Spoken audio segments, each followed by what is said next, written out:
કેન્દ્રની અંદર વિવિધ ચૂંટણીઓ માટે બદલાવ માટે મતો માંગ્યા હતા. ગેમ ચેન્જર 11 વર્ષમાં નેમ ચેન્જર બનીને રહ્યા છે. કોંગ્રેસ સામે સતત આક્ષેપો કરી રહ્યા છે, પરંતુ તમામ યોજનાઓ કોંગ્રેસની જ છે. ગરીબ અને મધ્યમ વર્ગના લોકો માટેની હંમેશા યોજનાઓ લાવ્યા હતા. મનરેગા નામ બદલાવીને મહાત્મા ગાંધીનું અપમાન કરવામાં આવી રહ્યું છે, જો આક્ષેપ કરતા કોંગ્રેસ પ્રવક્તા ડોક્ટર મનીષ દોશી. કેન્દ્રની અંદર 2014માં વિવિધ ચૂંટણી પ્રચાર દરમિયાન બદલાવ માટે મત માંગનારી મોદી સરકાર સત્તામાં આવતાની સાથે જ નેમ ચેન્જર તરીકે કામ કરી રહી છે. ચૂંટણી પહેલા સભાની અંદર ગેમ ચેન્જરની વાતો કરનાર મોદી સરકાર છેલ્લા 11 વર્ષની અંદર નામ બદલાવની કામગીરી એટલે કે નેમ ચેન્જર તરીકે કામ કરી રહી છે. કોંગ્રેસની વિશે ગમે તેમ અનાપ શનાપ આક્ષેપો કરવા, પણ એક પણ યોજના એવી નથી મોદી સરકારની કે જેમને પોતે શરૂ કરી હોય અને એનો શ્રેય લઈ શકે, કારણ કે એમને હંમેશા બદલાની ભાવનાથી કામ કરી રહી છે.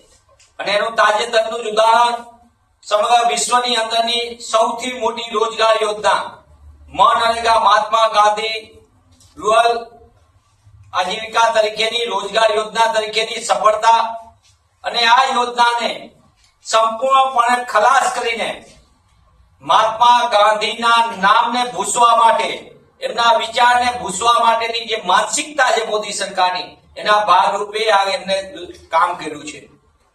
દેશની અંદર ચાલતી કેન્દ્રના શાસનમાં શરૂ થયેલી નિર્મળ ભારત અભિયાન, એનું નામ બદલું નેશનલ મેન્યુફેક્ચરિંગ પોલિસી, એનું નામ બદલીને મેક ઇન ઇન્ડિયા કરે, national girl child day programme, બેટી બચાવો બેટી પઢાઓનો અભિયાન કરે, ભલે બેટી સલામત નો હોય, શાળાઓ બંધ કરવામાં આવતી હોય, અને જુદી જુદી યોજનાઓ, સ્વાવલંબન યોજનાઓ, નેશનલ ઈ ગવર્નન્સ પ્લાન, આવી 30 થી વધુ યોજનાઓ, અને છેલ્લે મનરેગા યોજનાને પણ ખલાસ કરવાનું પાપ મોદી સરકારે કરી દેશના લાખો શ્રમિકોના હક ઉપર તરાપ મારવાનું પાપ કર્યું છે.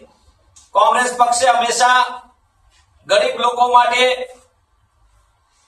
દેશના સામાન્ય લોકો માટે અને મધ્યમ વર્ગને એની તમામ ક્ષેત્રમાં પ્રગતિ થાય, એટલે કે શિક્ષણનો અધિકાર હોય, સામાન્ય નાગરિકને સશક્ત બનાવવાનું એટલે કે રાઇટ ટુ ઇન્ફોર્મેશન, માહિતી અધિકાર હોય, આદિવાસી સમાજને જંગલના જમીનના અધિકાર આપવાની વાત હોય, કે પછી ખેડૂતોને યોગ્ય વળતર સાથેની વાત હોય, કોંગ્રેસ પક્ષે હંમેશા એ કામ એ દિશામાં કર્યું ને મજબૂતીથી કર્યું છે.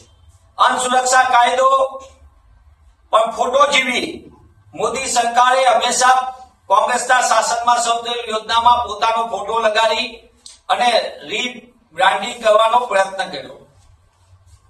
મોદી સરકાર પોતાના શુદ્ધ બુદ્ધિ સાથે કામ કર્યું હોય અને પોતાની દીર્ઘદ્રષ્ટિ હોય તો પોતાના નામો પર પોતાની યોજના શરૂ કરી શકે, એમાં કોઈને કઈ વાંધો ન હોઈ શકે.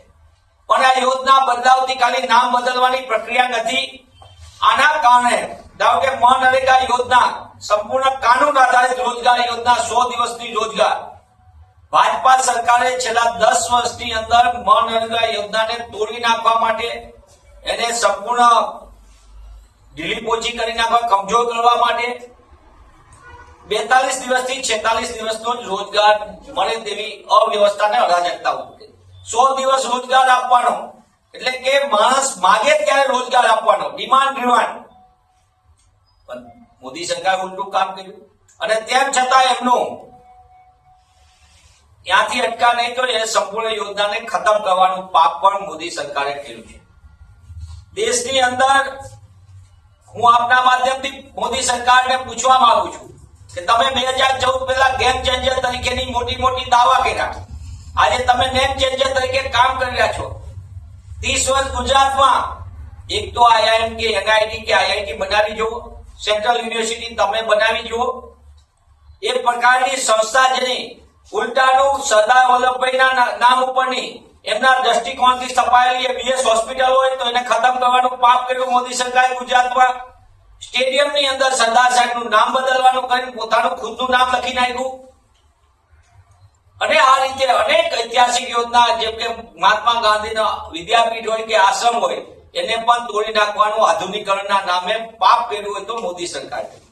ત્યારે કોંગ્રેસ પક્ષ તરીકે અમે માંગ કરીએ છીએ કે મોદી સરકારની શુદ્ધ બુદ્ધિ સાથે તેઓ દેશના લોકોના કલ્યાણ માટે જો ખરેખર ઈચ્છતા હોય અને એમને જે 2014 પહેલા વાયદો આપ્યો હતો બદલાવ માટેનો, એના માટે નક્કર કામગીરીનો દેશની જનતા સમક્ષ હિસાબ આપે. અને જે રીતે ગુજરાતમાં શિક્ષણની અવ્યવસ્થા, અરાજકતા, સમગ્ર દેશની અંદર શિક્ષણના અધિકાર છીનવવાનું પાપ, સરકારી અને ગ્રાન્ટેડ શાળા કોલેજો બંધ કરવાનું પાપ એ મોદી સરકાર કરી રહી છે. શિક્ષણ રાજ્યનો અધિકાર પણ એમની નીતિગત જુઓ તો આખા દેશની અંદર એની તમને જ્યાં જ્યાં ભાજપા સરકાર છે ત્યાં શિક્ષણનો અધિકાર છીનવવાનું પાપ થાય. જ્યાં જ્યાં ભાજપા સરકાર ત્યાં જીવન જીવવાનો અધિકાર છીનવવાનું પાપ થાય. જ્યાં જ્યાં ભાજપા સરકાર ત્યાં જંગલના જમીનના અધિકાર છીનવવાનું પાપ થાય. જ્યાં જ્યાં ભાજપા સરકાર ત્યાં લોકોના રોજગાર છીનવવાનું પાપ થાય.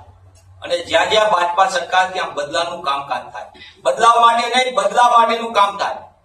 આ એમનું અસલી ચાલચલન, ચરિત્ર ને ચહેરો આપની સમક્ષ મૂકી રહ્યો છું. હું પુનઃ એ કહું છું કે ભાજપા સરકાર આ નામ બદલવાના કારણે દેશની તિજોરી ઉપર એક યોજનામાં, ખાલી એક યોજનાની અંદર નામ બદલવાના કારણે ઓછામાં ઓછું 5,000 કરોડ રૂપિયા સરકારી તિજોરી ઉપર ભાર પડશે.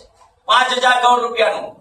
દેશની અંદરના 5 લાખ ગામની અંદર આપના નવી ટેસ્ટરી થશે, નવા સ્ટેમ્પ બનશે, નવી પદ્ધતિઓ ઊભી થશે, નવી જાહેરાતો આવશે અને નવા નવા હોર્ડિંગો લાગશે. એનું બ્રાન્ડિંગ કરવા માટેનો ખર્ચ થશે અને મોદી સાહેબના કટઆઉટ લાગવા માટેનો ખર્ચ થશે. જે આપ ને મારા જેવા સામાન્ય નાગરિકો, ટેક્સપેયર નાગરિકો દેશના, એના ગજવા ઉપર લૂંટ ચાલે છે. જેમ કે પેટ્રોલ ડીઝલમાં લૂંટ ચાલે છે, જેમ કે એક્સાઇઝ ડ્યુટીના નામે લૂંટ ચાલે છે, જેમ કે સેસના નામે લૂંટ ચાલે છે. અને આ દેશમાં ચાલતી લૂંટના લાભાર્થી કોણ છે? એમના ચહેતા ઉદ્યોગપતિઓ. એટલા માટે હું પુનઃ કહું છું કે મોદી સરકારને થોડી પણ શરમ હોય, એમની ઉલટી ગિનતી શરૂ થઈ ગઈ છે, તો એમની ઉલટી ગિનતીમાં એ તાત્કાલિકપણે જે વચન એમને 2014માં સત્તામાં આવવા માટે કર્યું હતું ગેમ ચેન્જર તરીકેનું, એ દિશામાં નક્કર કામગીરી કરે અને નેમ ચેન્જર માંથી તેઓ બહાર આવે.